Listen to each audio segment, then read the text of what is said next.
Well, here's a story. The Fan. I've got so many stories about The Fan, but one of them involves Maureen Stapleton.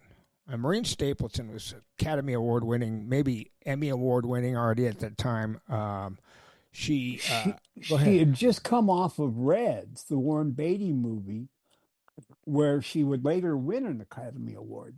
The next Best Supporting Actress. Yeah, like probably the year that I was working with her. Exactly. And she was. I'm seeing that she nominated for 3 Academy Awards for Best Supporting Actress in Lonely Hearts, Airport, and Interiors, and then 1 for Reds. She was nominated for Airport? Wasn't Airport that silly? Airport? Yes. She was nominated for Airport. Best Supporting Actress. The first of those disaster movies. I didn't know that anybody got nominated on any of those things. Had she won any Emmys? Not Emmys, the theatrical ones? Tony? Tonys? Let me check. Oh, yeah. So she... Let's see. So she won. Maureen Stapleton we're talking about Stapleton, here. she won 2 Tonys. 2 Tonys. 1 Best Supporting or Featured Actress in a Play for The Rose Tattoo in 1951. Okay. And then she won again for Best Leading Actress in a Play for The Gingerbread Lady. She was nominated 4 other times for The Cold Wind and the Warm, Toys in the Attic, Plaza Suite, and The Little Foxes. Okay, so like this is who I'm working with, you know. I mean, it just doesn't get much better than this. All kind of accolades, yeah. But she was known for her phobias, and it was well known. I even knew about it, and I heard about it because I was legendary. Yeah, working with her. That when she finished Reds, instead of like, where'd you say they were shooting? They shot some of it in Helsinki, in Finland. Okay. And it was from there that she was traveling back to New York. And she didn't fly. She was frightened of being on an airplane. I don't know how she got over there, but I remember that the production was kind of waiting on her. Or you heard, around the... she booked passage on a cargo ship to get back. Exactly. A cargo ship. Not not a cruise liner. Not a cruise liner, a cargo ship, because she's frightened of flying, and she wouldn't go in an elevator. She, if I'm not mistaken, the William Morris Agency in New York City at that time, and I believe it was the William Morris Agency. It might have been ICM, might have been, but whatever agency she was with was on like the 22nd floor. Or it was the 30th floor or something in a building in New York City, and she wouldn't take the elevator. At this point, she's 60 or 65 and not particularly in shape. I think she used to drink a lot, and she would walk up the 30 flights of stairs instead of getting in an elevator. So I'd heard all this stuff about her, and there was a scene in the movie where she... is Lauren Bacall's assistant and friend, and at one point I am stalking her as the killer in the movie. I'm stalking her, and I eventually end up, spoiler alert, killing her, and then make my way to Lauren Bacall later on in the movie. So this is me stalking her. She gets, the way it was scripted was that she basically walks onto an elevator, and I walk on the elevator behind her. By this time, you've already seen me kill somebody, or so everybody knows. It's a very tense moment. And she wouldn't, like 2 weeks ahead of time, say, I'm not getting in an elevator. I'm not getting in an elevator. I'm not getting in an elevator. I won't do it. I won't do it. I won't do it. And so there were negotiations, and please, it's going to be safe. You're just going to stand. It's not going to be moving. Close. Nothing will happen. Doors won't close. Yeah. Nothing like that. And they finally talked her into basically doing a shot where the elevator was just they had fixed it or whatever, and so it was just sitting there. The doors were open, and you're shooting in a real office building, too. We are shooting in a real office building. We shot everything on that movie. There was no sets. And so everything that was everything exterior and interior, like my bedroom Was and on my location. was on location. Yeah, I don't remember there being any studio at all. And I'm young, man. I'm like 21 or I forgot how old I was, but I was young.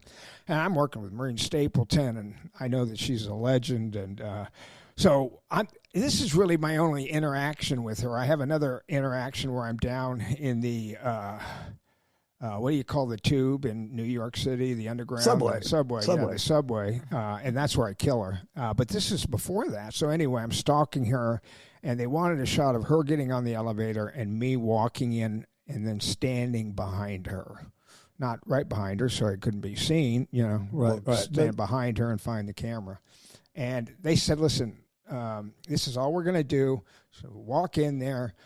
Michael's going to walk in behind you. We're going to cut, and that's it. You'll be done. And she was not happy about doing it, but finally agreed to do it. So anyway, there was a light inside of it, and it inside of the elevator, and it had a cable that ran out to wherever it got its energy from, whatever you call it, and Power source. Power source. Thank you, Jim. And so it was a pretty good sized light, and it was a pretty good sized cable that was coming out of there. I remember that. And for some reason, there was a sound man in there too. We didn't have any dialogue, but he was scrouched down in the corner, and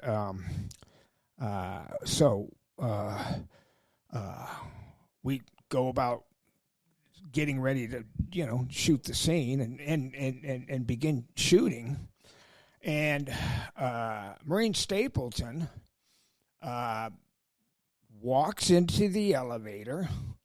I walk in behind her, and she reaches up and she presses a button, like the 5th floor.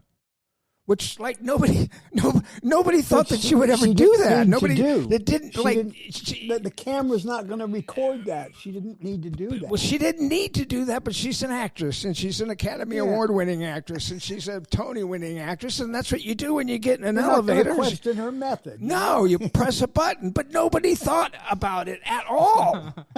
Nobody thought about it. So the doors fucking start closing, and the doors close, and the elevator starts going up.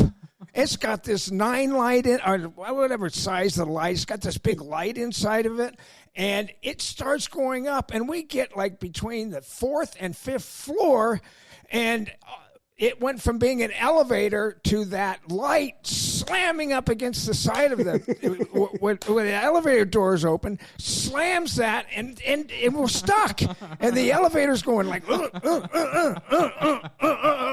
like up and like, I'm fucking scared. I'm like, what the fuck? What is going on? This is crazy. And of course she, God bless her heart, man. We were shooting, it was supposed to be winter, okay? So everybody had on, peacoat. I had on peacoat shirts, and did we get that in before about the guy that got fired?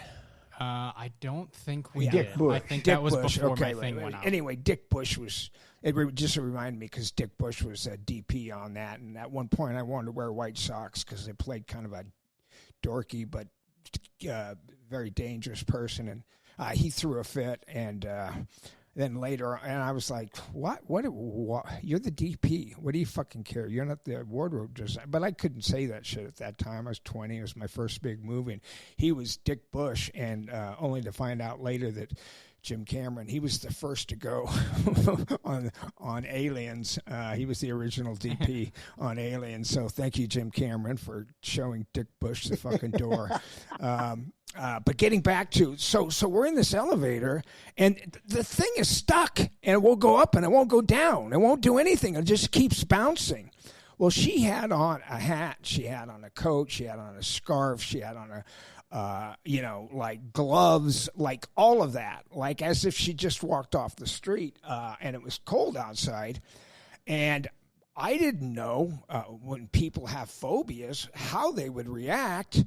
But she started freaking out, and she started taking her clothes off, like her hat came off and her coat came off and her scarf like came off, and that was, you know, I understand as an actor now what it's like. I guess she felt that's when she was frightened, that's what she did. And her clothes started coming off, and not only her overcoats, pretty soon, like she had like taken her fucking blouse off, and she was down to her bra, and she had like a dress on or whatever, and that thing came off. And she had on those tights that women wear. The tights start down on the shoes, and they have the tights that go up and connect up at the top on the underwear. Remember those tights back in like World War II or whatever? And she was basically almost naked, and she was laying on the floor screaming. And it was like fucking insane, man. And the doors were open, semi-open, and visible to people in an office. No, Jim. That's not what happened. Isn't that right? No. What happened was that the sound guy was able to communicate with the set, which was 5 stories down. The entire time the elevator's going, and he's able to talk to them. So we were in that elevator with it kind of jumping up and down, like a ride that you would have at Disneyland or something, for probably 5 minutes.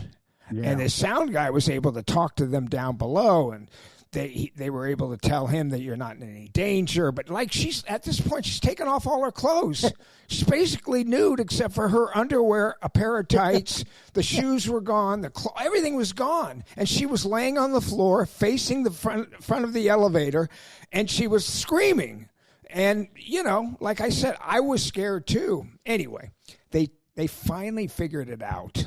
And the craziest fucking thing, I can't even imagine the reaction of like what people thought, but that elevator, and they wanted to take it up another floor. And I was saying to the guy, no, let's go down. I want to go down, you know.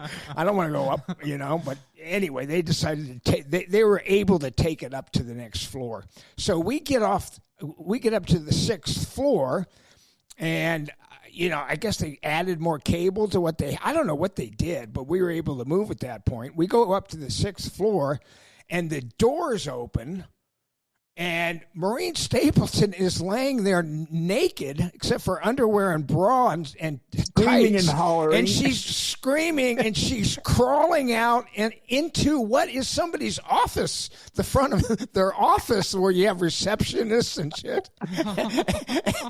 And you have a receptionist in like a doctor's office, you know, 2 or 3 people looking like, what the hell is going on?